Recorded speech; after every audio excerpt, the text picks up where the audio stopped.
were you able to kind of take the good of being an officer in the Marine Corps and I guess transition in a way where I'm trying to articulate this, where you were able to kind of maybe take some of those principles from the Marines that aren't necessarily applicable to corporate world, but then taking the good ones and hopefully rubbing off on some of your colleagues of, hey, this is what leadership looks like.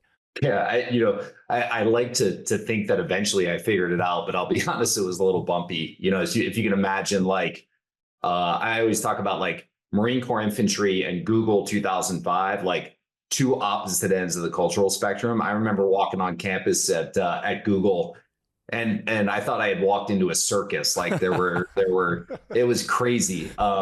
And honestly, for me, it was like, and I think this is true for a lot of vets.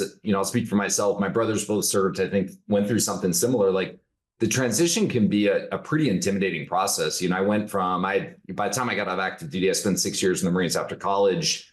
Between that and the academy, I'd been, my entire adult life, I'd been, at that point, active military. And, you go from this environment that you become comfortable with, that you've learned about, into one that's completely foreign. And I remember getting out and going from this, excitement about figuring out this next chapter, to being really intimidated and really nervous that I'd ever find something else. I just had no idea what that path would look like. And then I find myself at Google in an environment that feels so fundamentally different and alien, and thinking to myself, holy cow, what do I have as a, infantry Marine? What do I have to add here? Like, how could I possibly add value? It's an environment super technical. The folks around me are, I am never the smartest guy in the room ever.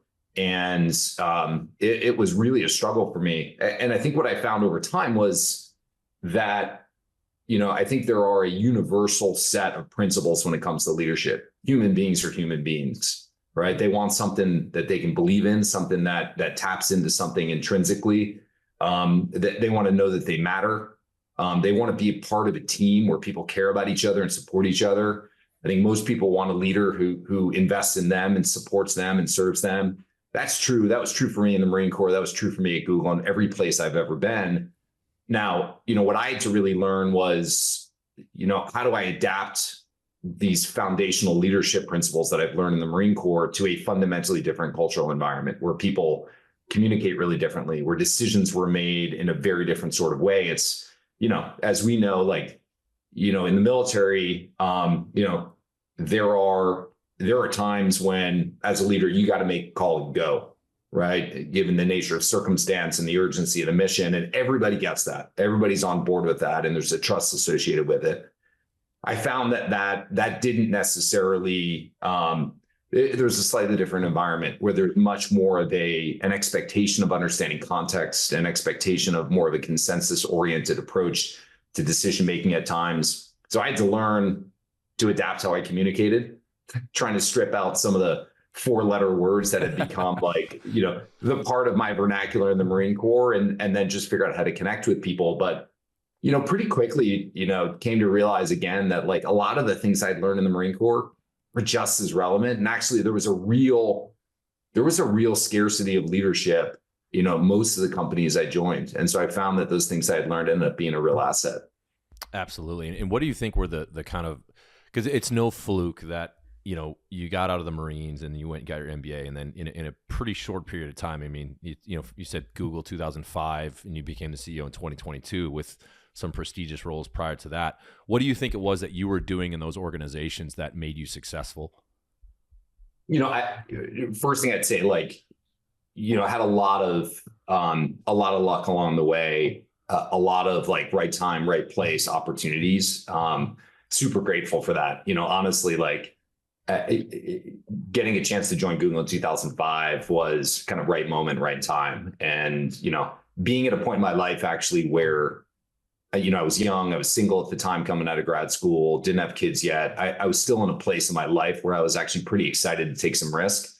And so looking at a company like Google, or when I joined Facebook in 2008, Facebook was still, a website for college kids in the US. And most people thought I was an idiot to leave Google and go to Facebook. And so it was a point where I was just fired up to do something new and try something risky. Then I really think, it's funny when I joined Google again, like I had no domain expertise in technology, none. I had studied engineering undergrad, but I couldn't write a line of code. Um, I had some leadership experience, but I had a lot to learn about the industry. And, so I didn't have that domain expertise to fall back on. So for me, the way I approached it was what I'd learned in the Marine Corps, right? And in the military, you're forced, as we know, you rotate jobs and you're forced to get up to speed real quick. And often as a leader, you're the person who's got the least amount of experience, and you got to figure out how you add value and support the rest of the team and the rest of the organization. And so I leaned back on that. And, I tried to, really approach every job I had with a lot of humility. One of the things I learned in the Marine Corps, learned in the military is that, you don't make excuses, you get it done. You hold yourself to an exceptionally high standard. You do whatever it takes to deliver at a really high level. You focus first on being a great teammate. You focus on yourself last. Those are all things that were profoundly impactful at every place that I was. And it turned out that what it meant to be an effective leader in the Marine Corps, again, overlapped a lot with what it meant to be an effective leader at Google and Facebook and Pinterest. If you can be someone who can play a role in building great, high performing teams, that's a valuable asset anywhere. Incredible. And then you went to, when did you go to Pinterest? Was that after Facebook? Yeah. So I left Facebook in 2012 and went to Pinterest at that point. Yeah. Well, it's wild because, now we have context, like Facebook 08, I was in college. That was like when it was only a collegiate platform. Right. And the fact that you took that leap is fascinating, probably for another discussion.